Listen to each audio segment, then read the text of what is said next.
सच्चिदानन्दरूपाय विश्वोत्पत्त्यादिहेतवे तापत्रय विनाशाय श्रीकृष्णाय वयं नमः। पिछली बार हम लोगों ने भगवान श्री निम्बार्काचार्य जी का द्वैताद्वैत मत वेदांत कामधेनु के संदर्भ में समझने का प्रयास किया, जिसमें हमने जीवात्मा का स्वरूप वर्णन, जिसको उपासक तत्व कहते हैं, उसका श्रवण किया। आइए इस बार हम लोग माया तत्व और उपास्य तत्व का श्रवण करें। तो सर्वप्रथम जगत अथवा अचेतन का निरूपण, जिसको माया तत्व कहते हैं। भगवान श्री निम्बार्काचार्य जी ने वेदांत कामधेनु में अचेतन अर्थात अविद्या माया को ही अप्राकृत, प्राकृत और काल रूप से तीन प्रकार का बताया है। वह प्राकृत जगत ही माया प्रधान आदि रूपों में विभक्त है तथा शुक्ल, रक्त, पीत आदि उसके वर्ण हैं। ये तीनों वर्ण सत्व, रज और तम यानी कि शुक्ल, रक्त और कृष्ण समान भाव से जिस पदार्थ में समाविष्ट रहते हैं उसी को प्रकृति कहा जाता है। उसका कार्य है सकल प्रपंच। अतः यह जगत प्राकृत अर्थात अचेतन शब्द से व्यवहृत होता है। अप्राकृत तत्व माया और काल से यह विलक्षण है। वस्तुतः अप्राकृत भगवान के चित स्वरूप धाम आदि, प्राकृत प्रकृति और उसका कार्य जगत तथा काल, ये सब अचेतन माने जाते हैं। माया प्रधान, अव्यक्त आदि प्रकृति के ही नाम हैं तथा शुक्ल, रक्त, पीत वर्ण वाले सत्व, रज और तम, ये तीनों गुण भी उसी प्रकृति के ही हैं। अप्राकृतम प्राकृत रूपकम च काल स्वरूपम तद चेतनम मतम माया प्रधानादि पद प्रवाच्यम शुक्लादि भेदाश्च समेपि तत्र। अन्वय: अचेतनम, अप्राकृतम, प्राकृत रूपकम, काल रूपकम च त्रिविधम मतम तत अचेतनम प्राकृत माया प्रधान आदि पद प्रवाच्यम तत्र समेपि शुक्लादि भेदाश्च सन्ति। अप्राकृत माया स्वर्गादिक लोकों की है। काल स्वरूपिणी माया में संपूर्ण सृष्टि निर्धारित है। अप्राकृत माया, प्राकृत माया और काल स्वरूप माया क्रमशः सत्व, रज और तम गुणों की प्रतीक है। माया का यह त्रिगुण रूप संपूर्ण ब्रह्मांड में व्याप्त होने के कारण जीव की सहज में मुक्ति संभव नहीं है। इससे निवृत्त होने के लिए ही भगवान श्री निम्बार्काचार्य जी ने ब्रह्म विद्या का उपदेश किया है। उनके मत में जीवात्मा को बंधन में डालने वाली, परमात्मा को छुपाने वाली ब्रह्म विद्या की बाधक तथा भक्ति की अवरोधक यह अचेतन माया तत्व ही है। इसके वास्तविक स्वरूप को जान लेने पर ही वैराग्य भाव दृढ़ होता है। यह है माया तत्व।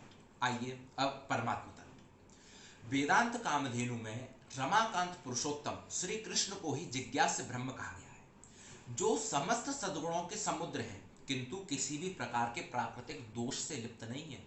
श्रेष्ठ एवं व्यूहावतार वासुदेव, संकर्षण, प्रद्युम्न, अनिरुद्ध आदि के कारण अर्थात अंगी हैं। कमल के समान नेत्र वाले, स्वरूप गुण शक्ति के व्यापक, ब्रह्मा, रुद्र आदि कारणों के भी कारण, मोक्ष प्रदाता होने से मुमुक्षु जनों के उपास्य, देव भक्तों के पापों के नाशक, निस्सीम सौंदर्य युक्त यानी जिनकी सुंदरता की कोई सीमा ही नहीं है, ऐसे पर ब्रह्म श्री कृष्ण ही ध्यान करने योग्य हैं। स्वभावतोपास्त समस्त दोषमशेष कल्याण गुणैक राशिम व्यूहांगिनम ब्रह्म परम वरेण्यम ध्यायेम कृष्णम कमलेक्षणम हरिम।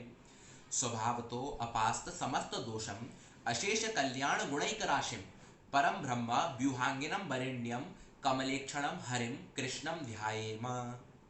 देखिए, पातंजल योग सूत्रानुसार अविद्या, अस्मिता, राग, द्वेष एवं अभिनिवेश, ये 5 प्रकार के प्राकृतिक दोष कहे गए हैं।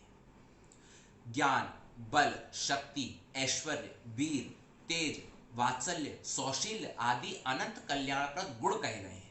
यह सभी गुण परमात्मा में ही समाविष्ट रहते हैं।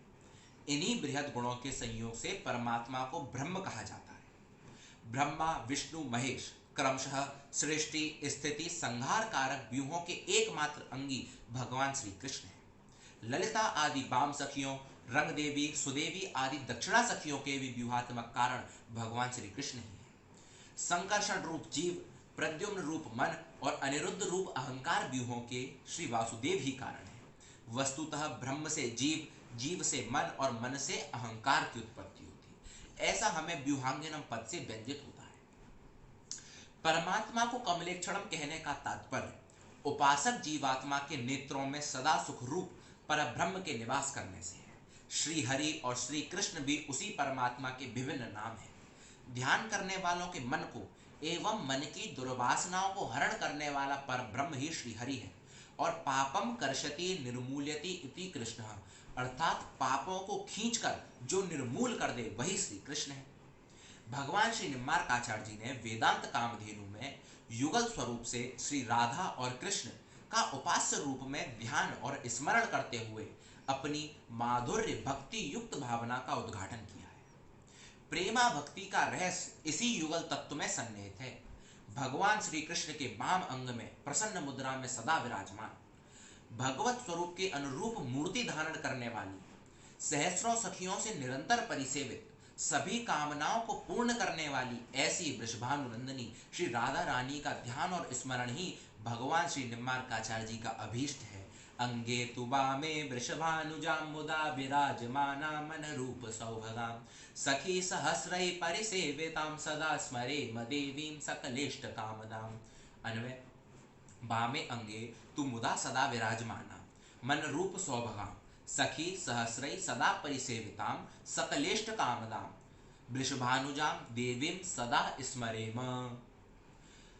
भाई, वाम अंग में तो केवल पत्नी को रहने का अधिकार है, किंतु यहाँ पर अर्धांगिनी स्वकीया का भाव है। मुदा से तात्पर्य निर्तिशय प्रेमानंद की मूर्ति, प्रेम की अधिष्ठात्री देवी एवं श्री कृष्ण की आह्लादनी शक्ति श्री राधा रानी से ही है। वस्तुतः राधा कृष्णमय है और कृष्ण राधामय है, ऐसा रूप निश्चय ही सदा विराजमान रहता है। इससे ब्रह्म की चित शक्ति के भाव का द्योतन होता है। इन्हीं भावों से श्री निम्बार्काचार्य जी की युगल भावोपासनाओं का पता चलता है।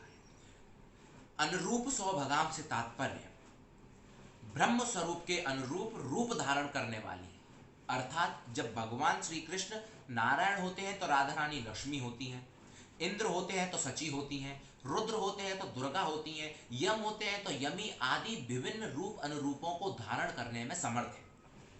श्री निम्बार्क के सिद्धांत अनुसार पराशक्ति, मंत्र रूपा, प्रकाशिका, गुरु तथा आराध्या श्री राधा रानी ही है।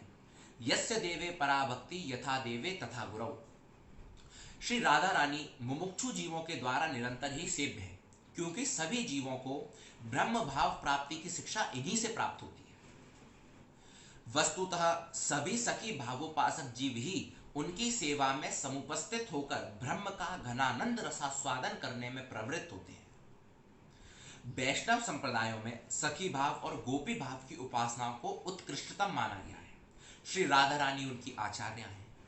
उन्हीं की चरण रज की कामना सभी सखी भावोपासक जन करते हैं।